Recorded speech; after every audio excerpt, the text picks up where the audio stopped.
This is gonna hurt. It's time for the Suffering Podcast.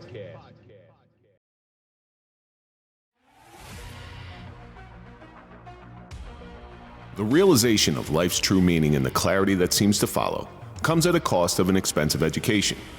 Dreams are born in darkness, and suffering can either be motivation or destruction. Using pain is a skill that takes a lifetime to learn. The raw nerve of childhood is quickly calloused over by trauma and a hard life. Either we become numb, or we inflict that numbness so that pain doesn't break our soul. We become comfortable inside the daily chaos of all we know. All at once, the sun begins to shine on our face, and we're able to shed our past. We find new life and new hope in a mission, trying to make sure that others do not follow our path. We may be born in fire, but that doesn't mean we need to burn for eternity. I'm Kevin Donaldson, always here with Mike Fillets. Joining me tonight will be Tom Flynn, and welcome to the Suffering Podcast. If you're a fan of overcoming adversity and overcoming suffering, then we're for you, because that's what we do here, and that's the stories that we highlight. So do me a favor, hit that like button, subscribe to the channel, please comment. Now you can join, and also ring the bell so you can get notified of all of our new content. Follow us on all social media so you can find out what we're up to. And on tonight's episode of the Suffering Podcast, a weary traveler from 234 Franklin Avenue in Nutley, and that is Gustavo Gutierrez. I'm not even going to try to roll my R's because it doesn't work. Thanks so much for coming in, brother. Thank you. Thank you for having me. And tonight we're going to talk about the suffering of being a chef. There's a lot of stuff and a lot of different traumas and suffering that you went through in order to get to where you are today, but I'm proud of you for where you are today. So we'll get into that in just a moment. Before we get into anything, let's throw a big shout out to our marquee sponsor. That's Toyota of Hackensack. We don't trust anybody as police or podcasters, but we do trust Toyota of Hackensack. So go to toyotahackensack.com, let them find you a car. So Gus, each week, we take a question from our audience. This week's question comes from Stenopool.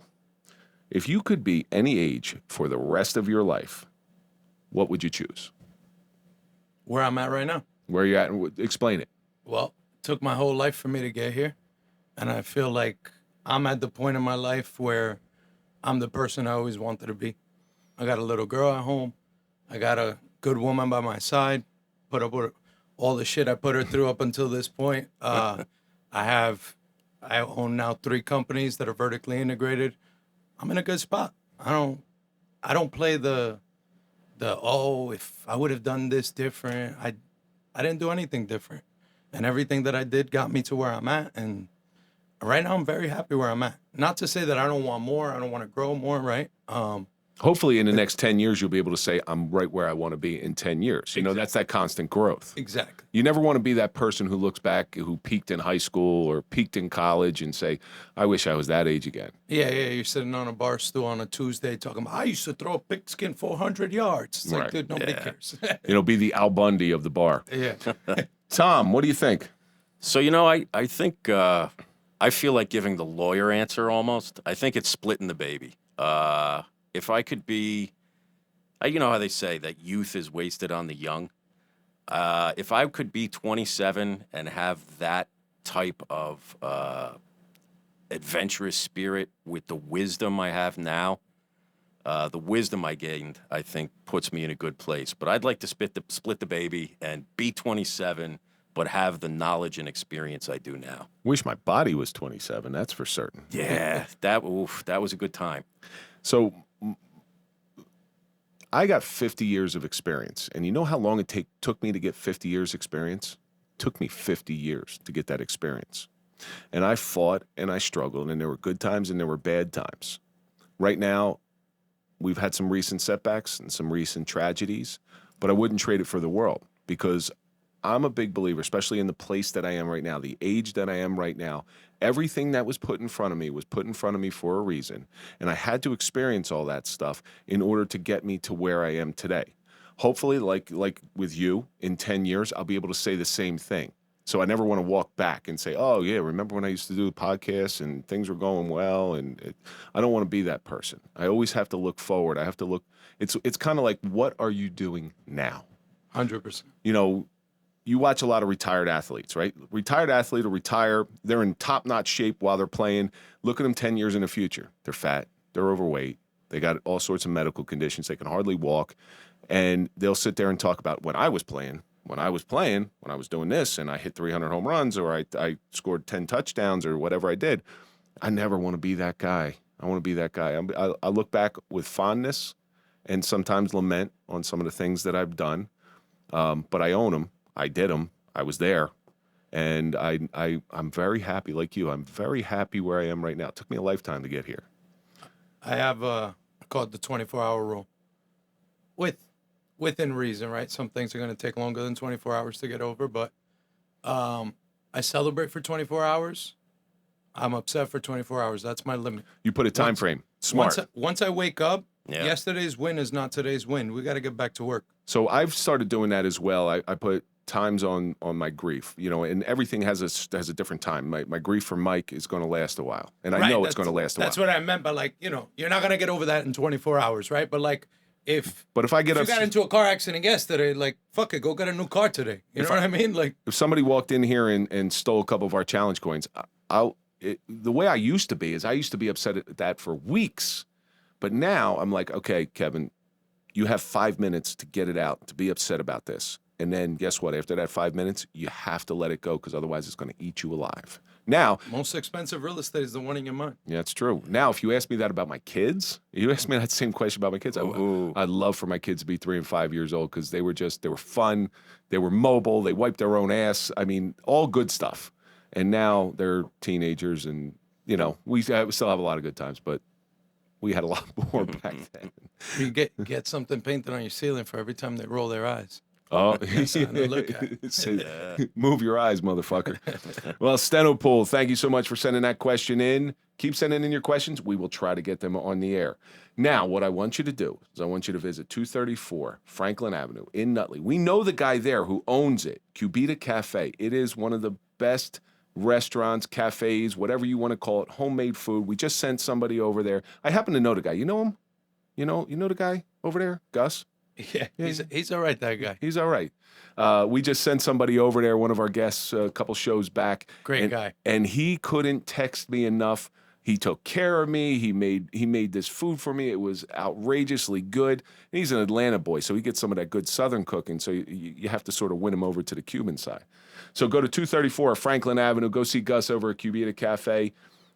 Great guy, great food. You'll love it. And tell him the Suffering Podcast sent you. Absolutely. So oddly enough, the guy we have in the studio, he looks a lot like Gus. He sure does. He looks a lot. Everybody's got a doppelganger, and there he is.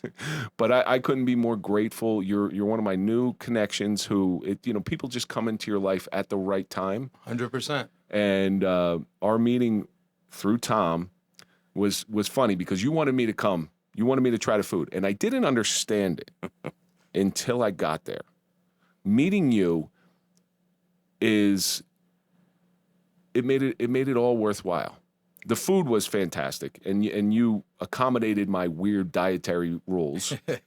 We'll feed anybody. But it was the way you cooked it. It was the method you cooked it, which makes it so much better. You cook everything healthy. It was amazing. I don't want to make this a whole hour commercial about Cubita Cafe, but I can't say enough good things. I send people there all the time. I'm like, go see Gus. He's the man. He's the man. I have this theory. I cooked at a very high level for about 15 years. I've worked with some of the greatest chefs in New York. I've worked at some of the most famous restaurants in New York. And I've realized is I'm not even in the food business. What makes me successful is that I'm not in the food business. I'm in the people business, right? The way I connect through two people might be through food. It might be through coffee. It might be some guy that walks in and wants direction, or the male guy that needs to use the bathroom. You know what I mean? My gift is not necessarily cooking. Cooking is not a gift. Cooking is a skill. Nobody was born knowing how to cook. It's something that you need to work at to become good at. My ability to connect with people is a gift. That's something I've always had. Haven't always exercised it the best way, but it's a gift that I have, right? I can find common ground with anybody. I could walk through any neighborhood and not have a problem. Not because I'm a tough guy, because I'll find common ground with somebody and be like, oh, I like this guy. You know what I mean? But there's 100 restaurants out there. There's 100 different restaurants. So you just answered the most important question. Why you? That's the answer right there. Right. I tell my employees all the time, if somebody comes in here 2-3 times a week and you don't know them on a first name basis, shame on you. shame on you, right? Because our job is to cater to people. I have at least 10, 15 people that walk in every single day, don't say a word to me. They're like, yo, hey, what's up, Gus? How you doing? By the time they walk in the door, I see them pulling up and I start preparing their order because I already know what they're going to get. That's the Cheers philosophy. Yeah, 100%. So with this show Cheers, why go? Every place sells liquor. Every place sells draft beer or whatever you want. Why did they go there? Because every time Norm walked in, Norm, right? You know that's a big. I understand that, and I connect with that philosophy. But this doesn't come out of nowhere. This is probably something that you've cultivated throughout your life. So I know enough about you, but I want you to tell our audience a little bit about how you grew up. Both of my parents are Cuban immigrants. Came here. Obviously, they went to Miami because that's where all Cubans go. They met in Miami. Moved up here, got married. So they came over. Did they come over during like the Scarface era? My dad did. Your dad? My dad came on the boats. Yeah, whenever Scarface plays, my mom goes, "Look out! You might see your father in the beginning." You know, the banana boats, right? Yeah. We call them the Marielitos. So like my dad, everybody would call him Marielito because that's a group of people that came over on the boats. And they had it tough. Like there was no easy thing. The problem that the U.S. had with that is they say it in Scarface, Castro was shitting all over us. Mm-hmm. He was getting rid of his criminals, the people he didn't want, and he was allowing them to go. But here's what people miss. You get grouped. Here's what people miss.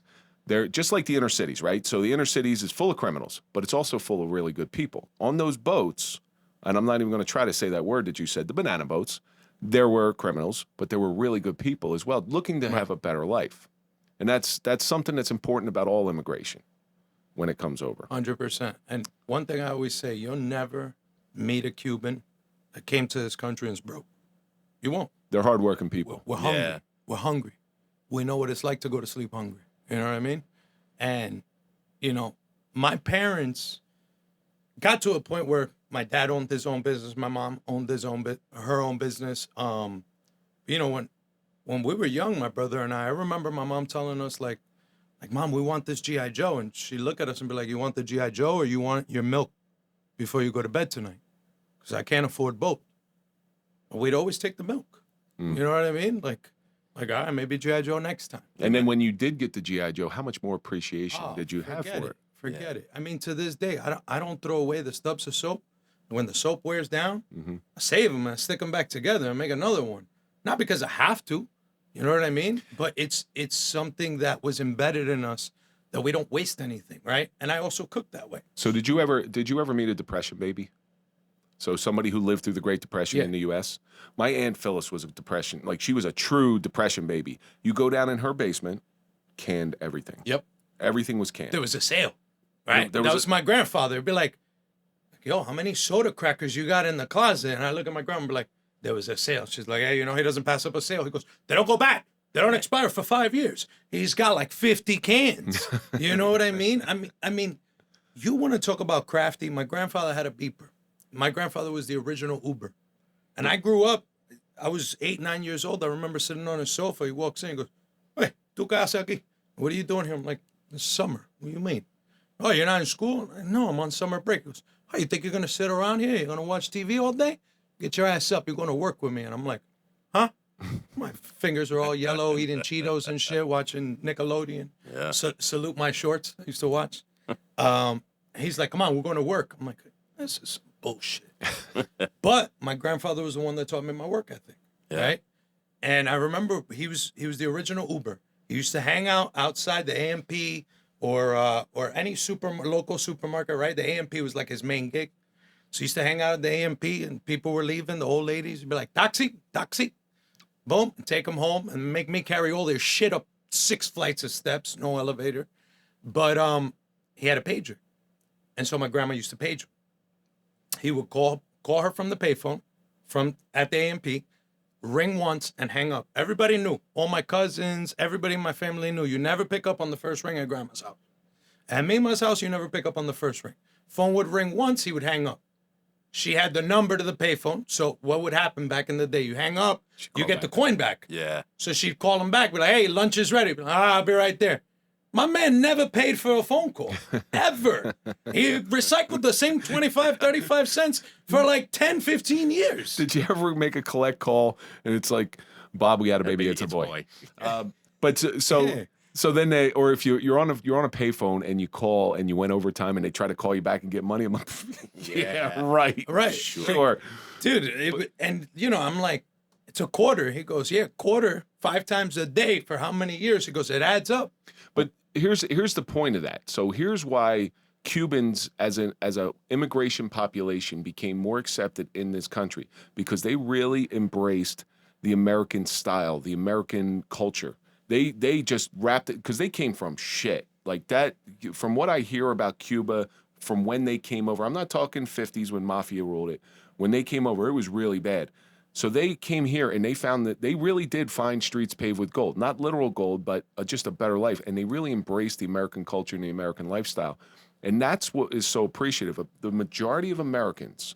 When they see a population coming in, I see this with the Indian population, hardworking people, great people, awesome people, family-oriented people. So they're not as friendly as we are, but they're doing right for their family. And I can appreciate that. And I think that's if you wanted to get into the whole immigration thing, I think that's what the problem with immigration is. People just want to come to this country and we want to see them work. That's it. We want to see them work and contribute to society. Cubans did that full force. And the other thing is, you'll never hear a Cuban bitch. Like, a lot of people, like, I have some friends that are here from the UK and they're, oh, mate, this fucking country. I'm like, so go the fuck back to the UK. Go home. You're here for a reason, right? You'll never hear a Cuban say, oh, this country's turning to shit. Like, no, we know what a country is when it turns to shit. Yeah. You know what I mean? Yeah. Like, we count our lucky stars. We're like, thank God we made it here. We're like, oh, the politicians corrupt. There's a fucking surprise. Yeah. Like, have you seen the Castros? Cuba now is worse than ever. So It's worse than ever right now. That story that you tell about the using the quarter being the original Uber, how do you feel that played into sort of your entrepreneurial spirit, right? Because that could have taught you something at a young age, right? 100%. I mean, my grandfather, even my dad, you know, I remember being a kid and I said to my dad, I go, "Pa, we need a Christmas tree." He goes, "What do you mean? There's nothing wrong with that fucking tree." Mind you, the tree, we've had the tree since before I was born. I go, the whole base is like destroyed. He goes, "Go downstairs." He goes, "Remember those 2x4s we picked up on the side of the road a couple years back?" He goes, "Go get them. Maybe in the backyard." My father built a base to a Christmas tree out of 2x4s. He pitched them. I mean, the whole 9. I think they still got the fucking tree. You know what I mean? He's like, "I'm not here to buy a new tree. What do you think? We're made of money?" Hey, he built one out of 2x4s, and we had the tree for the rest of my Same childhood. quarter, same base. Now you know what to get them for Christmas.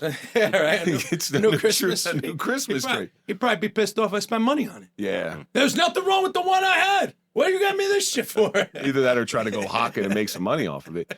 But so you come along, you learn this work ethic, and where'd you grow up? So my parents lived in North Bergen, but most Cuban kids grow up with their grandparents because parents are always working. You know what I mean? My mom still to this day works way more than she should. So you know, I'd go to school, I'd get out of school, I'd go to my grandma's house. So I had my own room in my grandma's house. Like, I pretty much grew up in Union City. Yeah. And then, as I progressively became more of a dickhead, I would travel further and further into Jersey City. Not easy streets. No, definitely not. So you mentioned on something right there, as you became more of a self-proclaimed dickhead. Yeah. How did it start? Started at 12. So I don't know. I always felt like I was a kid that never really fit in. Like, I tried to play sports, but it wasn't really my thing. I wasn't really that good at any sports. And one day I went to Burger King with my best friend. We're sitting down at Burger King. We're eating a couple blocks away from my mom's shop. And what we call a fiend, right? Somebody that's drugged up comes in, sits in the booth across from us, tells me, "Yo, give me your money." I said, I don't have no money. He pulls out a Glock, puts it on the table, tells me, "Give me your money, I'm gonna blow your fucking brains out." You know, I'm 12 years old. I never seen a gun up close. Now I got one in my face. And I remember pulling my pockets out. I'm like, "Dude, I don't have no money." Like, he's like, "All right, so you're coming with me." At that time there's a main strip And it runs pretty much through most of Hudson County, comes all the way from North Bergen, West New York, Union City, all the way down to Jersey City. It's called Bergen Line, right? There's probably millions of people that walk Bergen Line every day. Very populated street. So there's no houses on Bergen Line. It's all stores. For 90 blocks, all stores. So there's a Radio Shack across the street. No, that's throwback. That's all right. There was a Radio Shack across the street, so he's like, come with me. So he goes, I'm going to go in there. I'm going to stick this place up. And you guys are going to grab whatever you can. Right? Because this guy's just trying to get his fix. He's just trying to get high. So me and my best friend, we gave each other a look. He goes in. Nobody move. We take off running. The fuck are we going to, you know what I mean? So we take off running. And it's funny, right? Because trauma affects people in different ways. Because that's still my best friend to this day. We've never spoke about that again. I brought it up to him recently, a couple weeks back. I said to him, yo, you remember that day in Burger King? He's like, what day? To him, it was like, you know what I mean? Like, he kind of like brushed it off. It is what it is. To me, that was a pivotal point in my life because I said, yo, I'll never be a victim again. I know what it's like to feel like a victim, and I never want to feel that way again.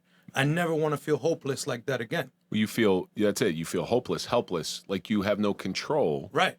And that's an awful feeling to have because I think everybody's been around where they feel like they have no control. How did it present itself in your newfound life post stick up? Well, now once that happened, I was like, all right, cool, strap up. Next person that pulls a gun on me better fucking kill me. You know what I mean? And that just became my mentality. It was like, I'd rather go to jail for killing somebody than just get killed and not be able to do nothing, right? So I started carrying knives, guns, like anything I could get my hands on, right? And then, at 12 years old, to go and be able to do that, you're not exactly surrounding yourself with the right people. But to make such a drastic change, and it sounds like you have a really good foundation at home, they taught you a lot of really good lessons, they had to see something happening. Yeah, but the thing is, too, right? You got to remember, my parents are always working. My grandma's an older lady. You know what I mean? Get grandma, over on them. I'm going to go play basketball with my friends. Meanwhile, I'm selling drugs. At 12 years old, I was already smoking weed.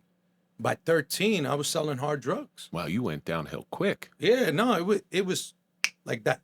A 12-year-old boy threatened with murder, thrown immediately into an armed robbery as an unwilling accomplice, and now you're turning to the life. Yeah, and listen, the street life. It wasn't hard to get into that life in the neighborhood I grew up in. You know what I mean? It was all around me. It was all around me.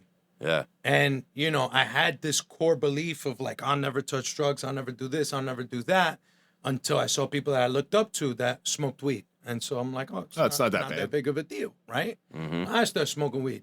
Then I started selling weed. Then I realized there ain't much money in weed. So I'm like, what the fuck else can I sell so I can start making some real money? Now I'm making money. Who wants to stop making money, right? So it becomes like this vicious cycle. And it's also that environment where, I just did a story on my Instagram yesterday where, these young kids idolize the wrong shit. Oh, because I'm going to be a gangster. I'm going to be this. I'm going to be that. And it's like, dude, the price that you have to pay to be a gangster ain't worth the reward. There's no fucking reward. So working in a suburban town, I used to see this on a different angle. So what has happened, these guys in the inner city, they would get a hook in the suburbs, in the rich areas. It was a wealthy area where I worked. And they would get a hook in there, and they would make them feel like they belong. These kids are missing something at home. There's a hole inside of them, and they would hook them in and hook them in. And all of a sudden, all that kid became is their bitch. Yep. He became their bitch, and they owned him. And there was one kid in particular who had it happen, and we would talk to his parents, and his parents were, like, clueless. I was like, what is going on here? Your son is getting mixed up into this stuff. He's going to get hurt. He's not supposed to be with these kids. And not to mention it's bringing a bad element in town, and you just don't want it. But so I saw that from a different angle, because one thing I'll tell you about wannabe thugs, or thugs in general, if they are a true thug, they're really good at manipulation. They're really good at selling the lifestyle. 100%. Hey, you're throwing around cash. You're a young kid, 13, 14, 15 years old. You got money in your pocket. I was 13, 14. I didn't have anything in my pocket, so I stole everything I could get my hands on. Right? That was the shit with me. I would never steal. If I stole, I had to like let you know. I'd be like, yo, listen, give me your shit. Like, I wasn't gonna like take it when you weren't looking. I was gonna punch you in the face and take your shit. That's just how it was. I just idolized this lifestyle. I remember when I was young, I just wanted to be a gangster because I wanted respect. And I guess a part of me was like, well, this kid saw a vulnerable 12-year-old, and that's why he wanted to come in here and take advantage of me, right? Yeah. And the crazy shit is, he did this in the middle of Burger King with other people sitting around, and nobody even batted a fucking eye. I mean, I don't think anybody stopped eating their Whopper, right? Like, this was like normal. This was normal. So, you know, it becomes like this thing in your head where you're like, all right, well, this is where I live, and this is what it is. You're either a victor or a victim. So you're now getting pulled into that lifestyle. Oh, yeah. And I also knew I wouldn't go to jail because I was a minor. And my parents, you know, you got to understand, too, like, my parents don't know why I'm coming home and eating everything in the cupboard. Yeah. Right? Because you're high. Yeah, but my parents don't know that. My dad, my mom, they maybe smelled. My mom said, "Oh, I smelled weed once when I went to Emerson High School." You know, that's not like my kid gets high. I'm gonna know like this. I mean, because I've been there, right? My parents, they were always straight and narrow, so they didn't know the signs. They didn't know anything. But there's something really important that you touched on. You're looking for respect. So you take Gus Gutierrez as a 12-year-old boy who was looking for respect, took the easy way to get respect. All right, would you agree with that? 100%. All right. Look at Gus Gutierrez right now. You're still a man of respect, but you just earned respect in a different way, right? 100%. Because with age comes maturity, that mental maturity. Yeah. You're looking for the same thing, but there's a better way and a more sustainable way to find it. And that's what you did today. Now, as you're traveling through your drug dealing days, you start using. Is there anything besides marijuana, or you're still smoking marijuana, or you're doing other things? Dude, anything that would get me high, I got into. I mean, before we could even buy alcohol, we used to take these things called C3s.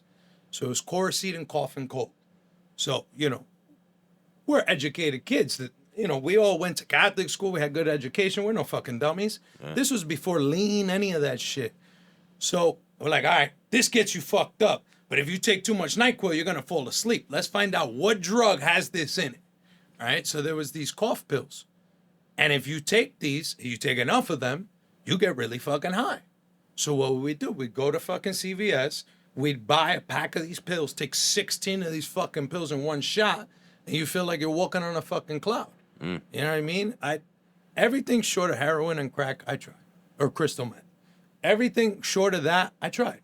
Because I was like, oh, this will get us fucked up. Oh, yeah, let's do it. Let's do it. You know what I mean? You just got to be careful being Cuban and with the cocaine, because that's totally stereotypical. Totally. Oh, no, there was plenty of cocaine. I mean, plenty of cocaine. I honestly, when I was younger, I don't know if it was even really cocaine. I don't know what the fuck we were sniffing. Baby formula. We thought it was cocaine. But weed was really my big thing, right? And even that, like, and that's why, like, people don't realize that they're addicts. They'll be like, oh, but I just smoke weed. Let me tell you something. Weed kept me from graduating with my class. Weed kept me from every school dance, right? And it's not that weed was a gateway drug. It's that I've always been an addict, right? I just didn't know I was an addict. So I was like, oh, no, I just smoke weed. I don't really drink like that. But guess what? When there was no weed, I drank like that, right? Because there was always something to substitute my natural state because I was unhappy with who I was. So in order to feel better about myself, I had to numb myself in some way, shape, or form. It didn't matter which way, shape, or form, as long as I was under some type of influence, right? Big or small, I was always looking to get high. And I never noticed that pattern.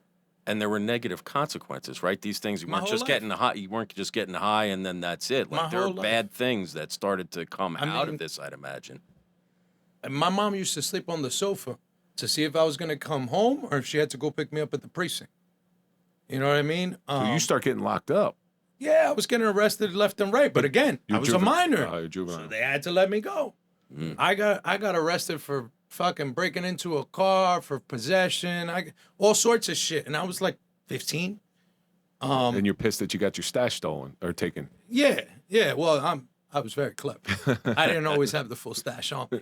That's the thing. I kept getting the same result, and I kept doing the same shit expecting a different result. Which is the definition of insanity. Right. As we know.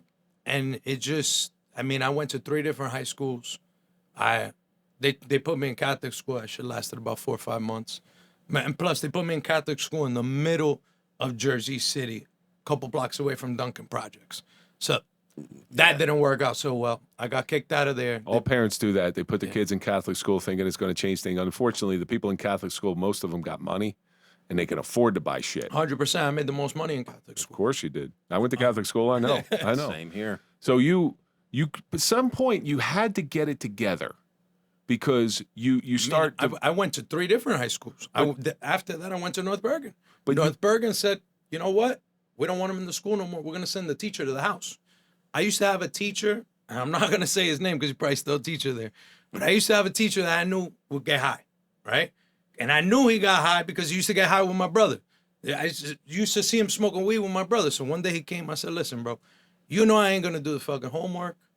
You know, I said, look, I got to work something out. I said, listen, I'll give you an 8th of weed. You give me an A. He said, are you out of your fucking mind?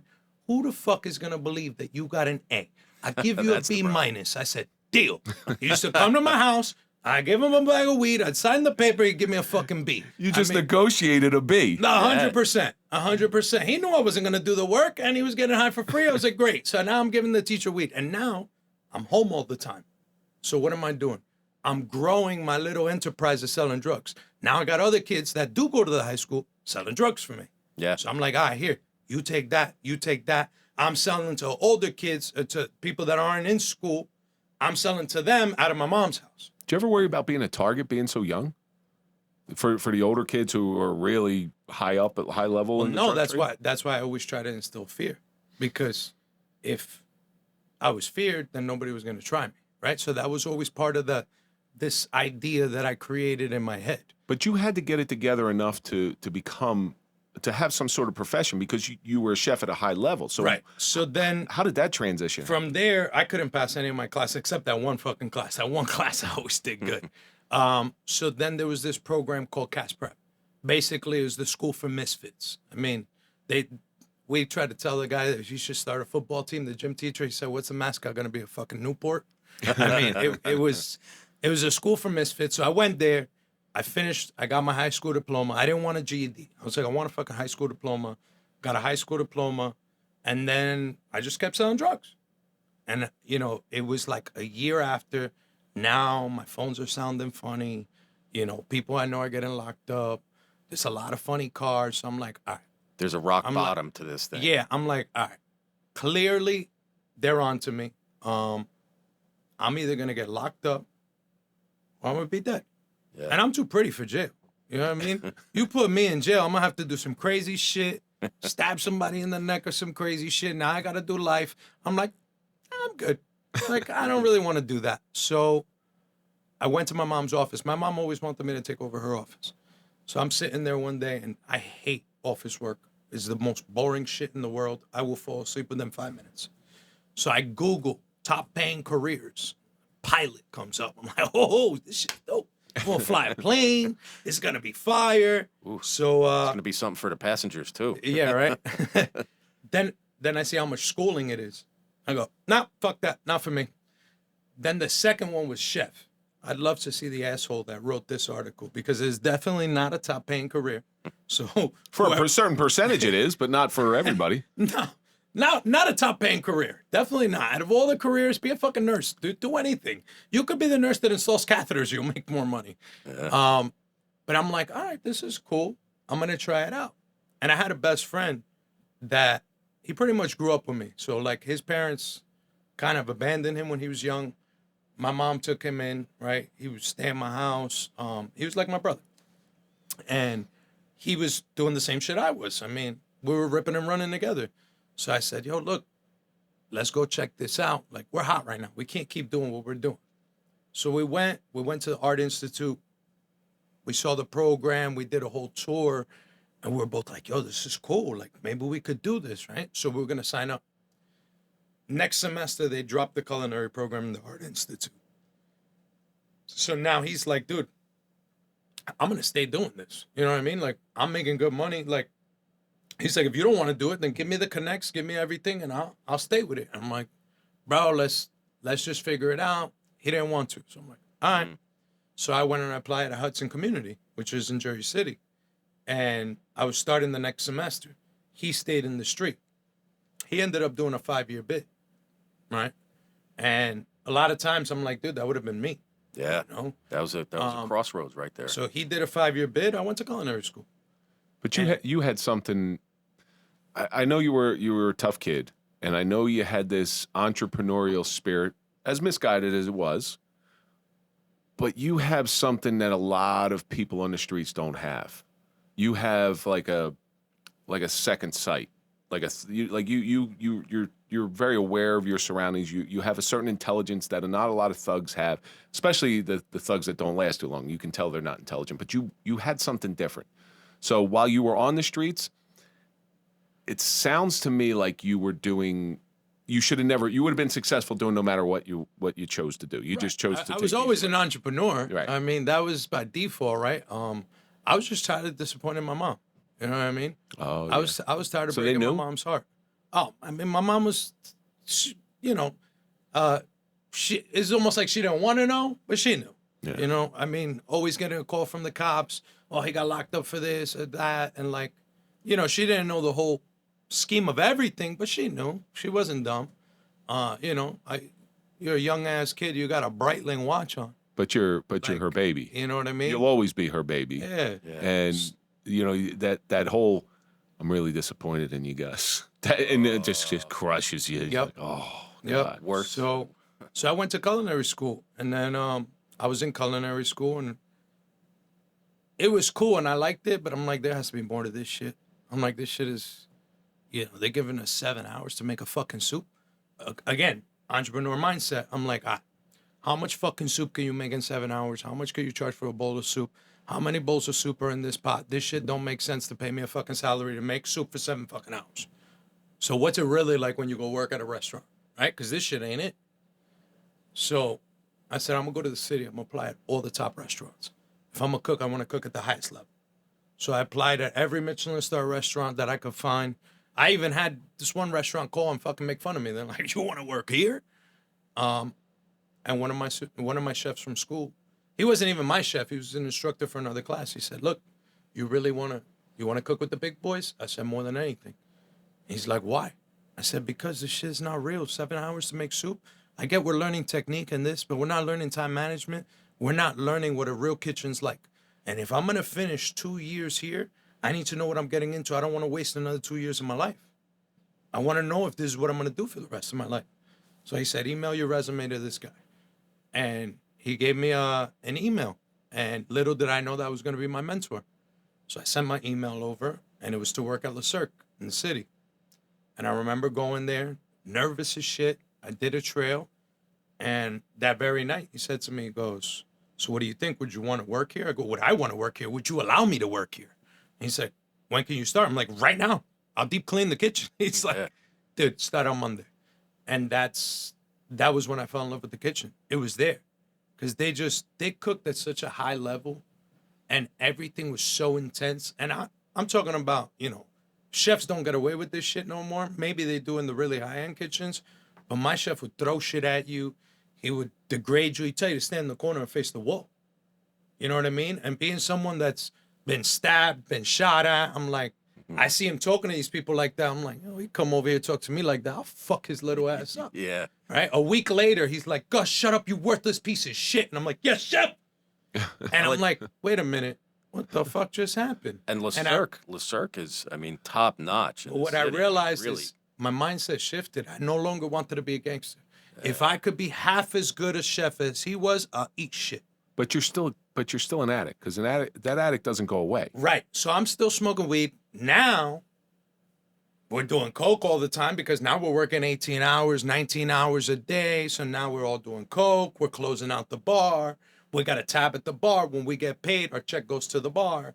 And it's like, it was so accepted that I used to be the guy that would go around and collect the money from everybody to go outside before service ended to go get the drugs. the food industry like perpetuates the addiction. Right. So now I'm like, well, I'm not really selling drugs anymore. So now I feel like I don't have to be on point as much. Because when you're selling drugs, you got to be on point all the time. Who's trying to rob you? Who's trying to do this? Who's trying to do that? Here, I just got to be on point for service. Once that last ticket goes out, I get to chill.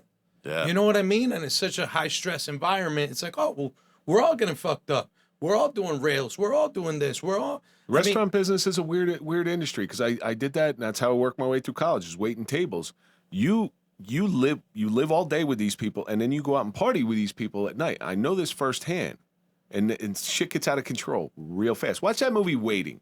Yep. Okay? If you watch that, I was watching that with my son. You watch that movie Waiting with Ryan Reynolds. It gives you that's a pretty accurate movie. Yeah. But that's what the restaurant industry is like. It's bizarre. Everybody who's having a party tonight? That's what it was. Yep. I got into the industry young. I had 2 DUIs before I was even 21. Because it was just, you know what I mean? Before I was working in the city, we'd go to the bar, we'd get fucked up and this and that. And it was just normal. It was every night. And then once I was working in the city, it just became easier. Because it's like, if you live in Union City, you're hopping a skip from the Lincoln Tunnel. You jump on one of the jitney buses, you're in Manhattan 7 minutes flat. So nobody's going to drive anyway. So I'm like, fuck it, I don't need a license. You know what I mean? It wasn't to me like, oh, damn, I got 2 DUIs. I better straighten out. I was like, fuck a license. I don't need that shit. Right? And I just kept down this path of destruction.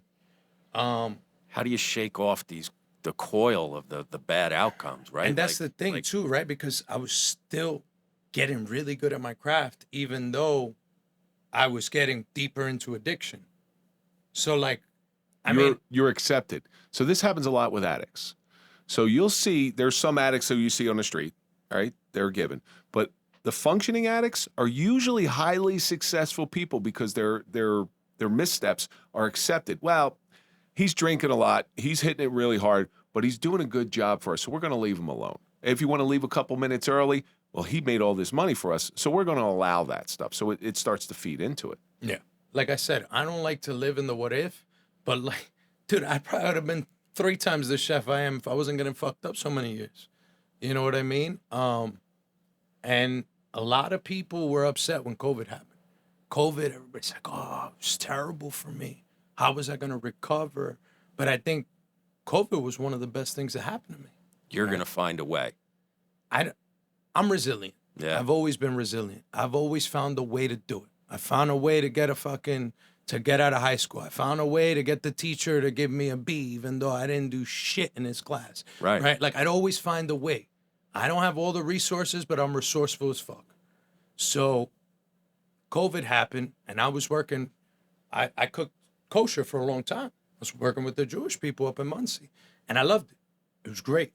I mean, Cuban kid, pig tattoo on his arm, and I'm cooking for Jews. It was awesome because I got to reinvent myself as a chef. Oh, you can't eat bacon? Why not? Great, we're gonna make it out of lamb. Oh, you can't have dairy? No problem. We're gonna put cauliflower puree in the mashed potato. We're gonna mask it with garlic confit. Like, I got real creative. You're gluten free? Don't worry about it. I'll handle you. You figure it out, right? So I started finding myself as a chef, and then the whole COVID thing happened. My wife's pregnant. We're quarantined. Now I'm like, oh fuck, what do I do now? And then I started making empanadas out of my garage. And that wasn't even the plan. I was just cooking in my house. One day I was like, I'm making empanadas, but I'm gonna make them from scratch. I'm gonna make the dough. I'm gonna make this. I'm gonna make that. And I posted a picture on my Instagram on my story. A couple people were like, yo, can I buy some? I'm like, I guess. I wasn't trying to sell them, but I'm like, fuck it. We got too many to eat anyways. I made like 13 or something. I ended up selling 12 of them. We only ate 1. They're like, yo, those were the best empanadas ever. When are you making more? I'm like, tomorrow. Here's where it starts to turn into right? something. So now I'm selling empanadas out of a 2-car garage, but I'm still using. So I'm selling empanadas out of the 2-car garage. I'm sneaking out in the middle of the night when my wife goes to sleep. Because I don't know if you guys knew this, but drug dealers didn't exactly fucking quarantine. No. You know what I mean? And now I'm making money out of the garage. So I'm like, fuck it. I go out, I and I'm still getting high. And then one day, I don't know if it was the wrong shit. I took too much. I was on like a 3-day bender, and I fucking had like this. Here's the light of God. I had this. It's not, I don't know if it was the light of God or the fear of death. I had this freak out. I thought my wife was trying to fucking kill me. I'm running down the street like a fucking madman. I'm sweating my balls off. I pretty much OD'd. You know what I mean? And like there's certain painful shit that you relive in your head, but it serves you, right? Like It comes in front of your peripheral vision at the right time. Just like you see the progression here. I'm listening to the progression of how things come in front of you. You learned your entrepreneurial spirit by a bad beat. Somebody put a gun in front of you. Okay. You saw the cops around, okay, well, I got to figure something out. So you're reading it, you're in your mom's office and you Google, okay? You don't want to be a pilot, so chef, all right? So it just sort of comes in your vision. You want to find out what a real kitchen is. Well, somebody comes to you, and some people call them angels, whatever you believe in. This guy gives you a business card. So your COVID happens. Okay, well, I'm just going to make empanadas, and people buy all the empanadas. Now, your path of destruction, of self-destruction with the drugs and everything, you get something bad, and that just comes in front of you. Everything is happening to you at the right time when it's supposed to happen. I don't know if you realize that. I think you have. 100%. I think you have. But it's an amazing thing to watch this happen. So what'd you have to do? Did you have to go to the hospital? Oh, yeah. I got taken away in an ambulance. And, my poor wife's chasing me down the street. Pregnant? And no, we already had the baby. Ooh. And now, this is the moment I never forget. She said to the cop, I have to get back to the house. I have a newborn in the house. And that shit lives in my mind rent free. You know what I mean? That was the last day I ever used. You know what I mean? And, at the beginning I played the whole, I could still smoke weed. Weed's not my problem, right? So I realized that drugs are not my fucking problem. I'm my fucking problem, right? And when you mix drugs, it makes it fucking worse, right? I think the hardest thing about recovery, and like I don't preach recovery to people. A lot of people that know me don't even know that I'm in recovery, because I never want to be the guy to give a fucking sermon. Yeah. Right? Like if you want help, you could always come to me. I'm not gonna preach. I'm not gonna be like, well, what you need to do. The fuck do I know what you need to do? I'm still trying to figure out what I need to do.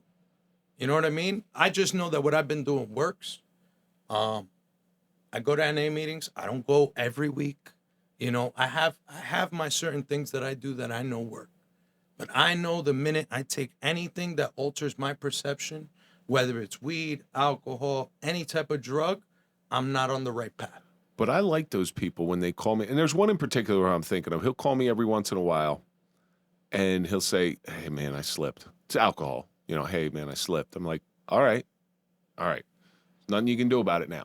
Not a damn thing you can do about it. So what do? When you fall down, what do? You pick yourself up. So how can I help you pick yourself up?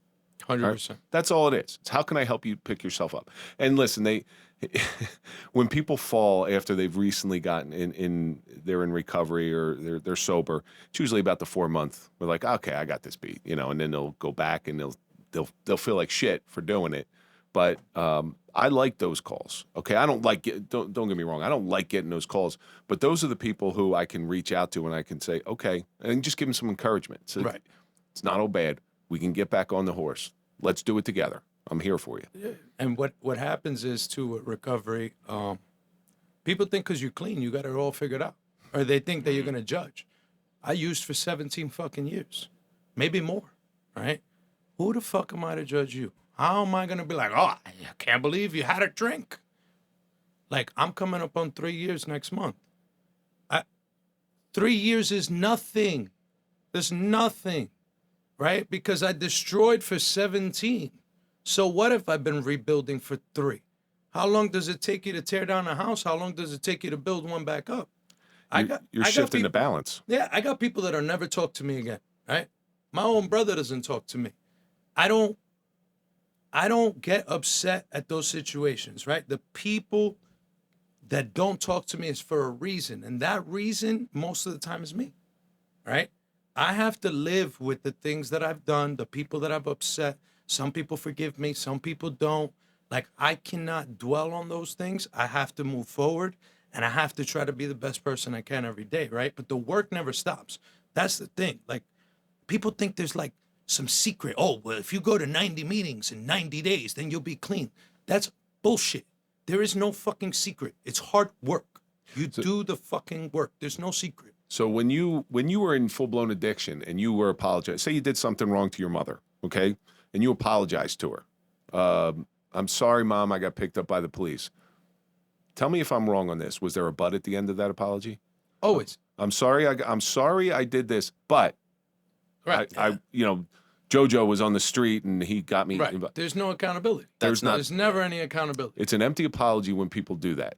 So one of the things in my later years, I would apologize for a lot of bad behavior that I would do, but one of the things in my later years is I dropped that word but from any type of apology. When I apologize to you, Gus, I'm sorry, I did something really fucked up. Can you forgive me? Right. There's no justifying why you did it and I mean, dude, look, and this is the thing. This goes to prove to you that it's not always the drugs. When my grandmother passed away, my grandmother she was one of the closest people on this earth to me, right? And I was sober when she passed away. So this is the first time that I dealt with tremendous loss. So I could sit here and I could say, oh, but I was in a vulnerable place. Oh, but it was the first time. But that doesn't excuse the fact that I got into an argument with my brother outside the funeral and I knocked him out cold at my grandmother's fucking funeral, right?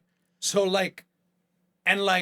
my best friend was there. He's like, oh, but he deserved it. It doesn't fucking matter, right? At the end of the day, I was wrong. Doesn't matter what he said.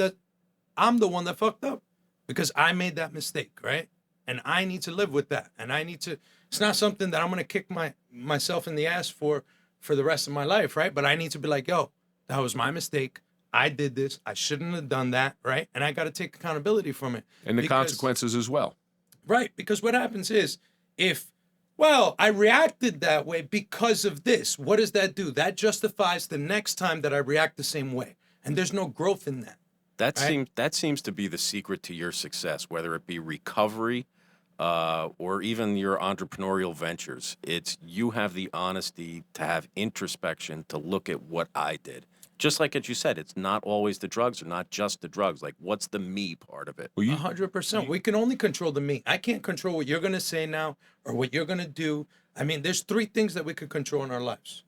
And that's our emotion, our actions, and our reactions. Those are the only 3 things that we could control, right? How I react, what I do, and how I feel. My feelings, my emotions, I can control, right? I could blow up or I could just take it down a notch. You know what I mean? Those are the only 3 things I can control. I can't control the weather. I can't control what you guys are going to do, what you're going to say. I can't control if the guy runs a stop sign when I leave here. All I could control is my part in it, you know? And when I stop trying to change who everybody else is and I start changing who I am, my life changes. Good things just start falling in place. 100%. Making those decisions. 100%. It's always me. When there's a problem, I'm the problem most of the time. But you preach something that's really important because it's something that I say quite a bit. If I'm sitting here talking about how to get over mental or how to make your mental health something like people will instantly say, and I say it often because I want people to know my fallibility.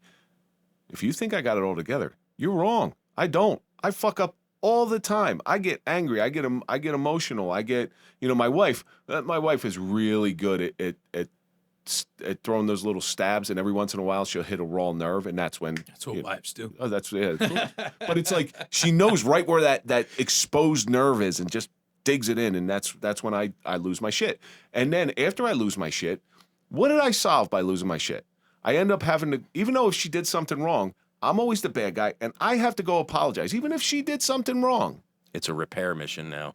I have to go apologize when if I would have stayed calm and she would have continued doing whatever wrong she was doing, I might have gotten an apology, Right.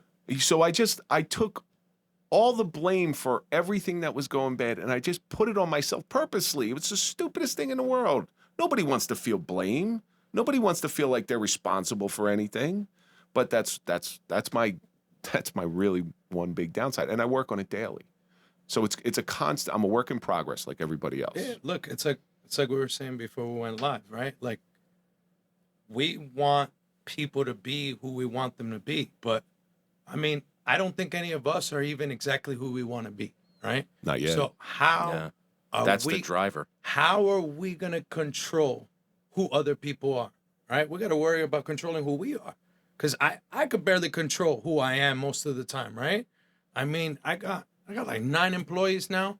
There's not one day that there's in at least one of them that I want to fucking choke. You know what I'm saying? But at the end of the day, I got to be like, all right, cool. Let's go back to step 1. Listen, not like that, right? I know this is the 30th time, but let me show you again, right? And I gotta tone it back, because I gotta meet them where they're at. Because me flipping out on them, me yelling at them, that's not gonna get me the result that I need, and that's not gonna make them change who they are, right? This is who they are. I gotta work with what I got, and I gotta be a better person in order to make them succeed, right? Well, you've turned that ship around. That was the thing that you said, I will never be treated that way by someone in the kitchen. Well, And yeah. I can tell you firsthand, I've seen it is a very tight family relationship in that kitchen of yours. So I reposted that story of the gift that one of your employees gave you, which Yeah. is the coolest fucking thing I've ever seen in my life. Yeah. So when I walked in there the first time, I was overjoyed at how friendly the people were. I said, "Hey, I'm here to see Gus." He didn't know who I was, or I was there to see you. I'm here to see. Greeted me kindly. "Hey, I'm here to see Gus." "Oh, he'll be here in just a minute." And then you tell me, you showed me the pictures first of one of your employees made this scale Lego creation of your Cubita truck. Yeah.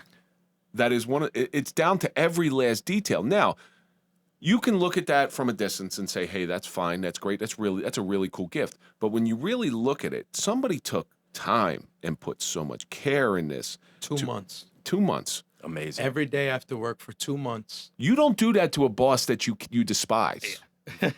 Created something special. It's one of the greatest gifts that I've ever received. You know, in terms of a physical gift.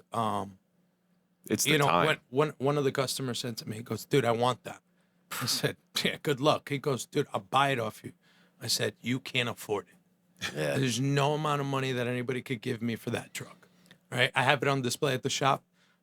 It's one of the greatest gifts that anyone's ever given me, because It's their time. It's their time, right? And you can't put a price The on most their time, precious thing. right? And it's not just their time. They both work full-time jobs. They hand make every single empanada in that restaurant. We sell thousands and thousands of empanadas a week, right? And after work, they went home and worked on this project, thinking about me 3 months in advance for my birthday. I mean, I wish that I had the thoughtfulness like that, right? Like, dudes would be like, "Oh, happy birthday, motherfucker." You do. You know, Tells you like, to doing something right. You do. And I'm gonna point this out to you. So you're an addict, okay? You're an addict through and through. You just turned your addiction into something different. I've had your brisket, and that's an addiction, dude. I'm gonna tell you right now, that's an addiction. The way you cook it, the time you put into cooking it. So you say you wish you had the thoughtfulness to do it. You don't make and I'm going to be honest with you, because I've eaten brisket from north to south. I've been in the soul kitchens in the south and everywhere in between, and I'm a big brisket fan. I have never had brisket like that. And that's not something you just whip up thoughtlessly. That takes thought. it's a labor of love. That takes thought and process. So while you might not be good at putting Legos together, that's the way your employee did, you make artwork out of food. And I'm not blowing smoke up your ass. There's certain things I don't eat. Like, I don't eat French fries. I don't really eat fried food. And you put They're not cooked in dry aged beef fat. That's why. Tallow. Yeah. So you give me they're cooked in tallow. They're cooked in beef fat. I'm like, okay, I can get on board with that. And I ate them. And I've said this before. Every time I go out to eat, my stomach hurts, because I know what it is, whatever they cook it in, it just destroys my stomach. I left your restaurant, and I'm telling you, my stomach didn't hurt a bit. And I ate fried food. So there's something to be said about that. And then you gave me a whole food education, which was really cool. But you can tell the love and the thoughtfulness that you put into your restaurant you've seen the end goal. When you were a little kid, you saw the end goal. You were looking for respect. Misguided, young, you're in the right place now. You're getting that respect. I watch people come in there. I watch how they treat you. I think I've said this to you before. I felt like I never fit in until I realized that I was born to stand out. I live by that. You know what I mean? I was always the misfit. I was always the kid. I was the kid you didn't want your kids around, right? And now I'm the guy whose friends' parents call and say, hey, my son needs help. I want you to talk to him.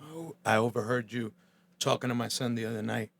I want to thank you for what you're trying to do with him, right? And like, to me, that means everything. You know what I mean? The fact that I just want to help people, man. I don't care how it is. I don't care if it's helping an old lady cross the street, if it's helping somebody that has a hard time eating at restaurants, have a good meal somewhere and feel comfortable, if it's helping somebody get out of addiction, big or small. Like, I'm just here to help. You know what I mean? Because I wish I had more help when I was growing up, and I feel like I'm so good at covering shit up that a lot of people couldn't help me, right? Like, I can negotiate anything with anyone. I could fucking sell anything to anyone, and I am the first fucking customer. Because I can negotiate with myself. You could smoke a little weed. It's okay. You've been clean 3 years. You could go out to the bar and have a couple drinks, right? And like, I could do that shit all day. But now I know who I'm dealing with. So I don't negotiate. One thing that you said resonates with me tremendously. And you said that I'm not in the food business. I'm in the human connection business. I'm in the people business. The people business. And then you said, this downplays your skill as a chef, but you said the food is just a vehicle.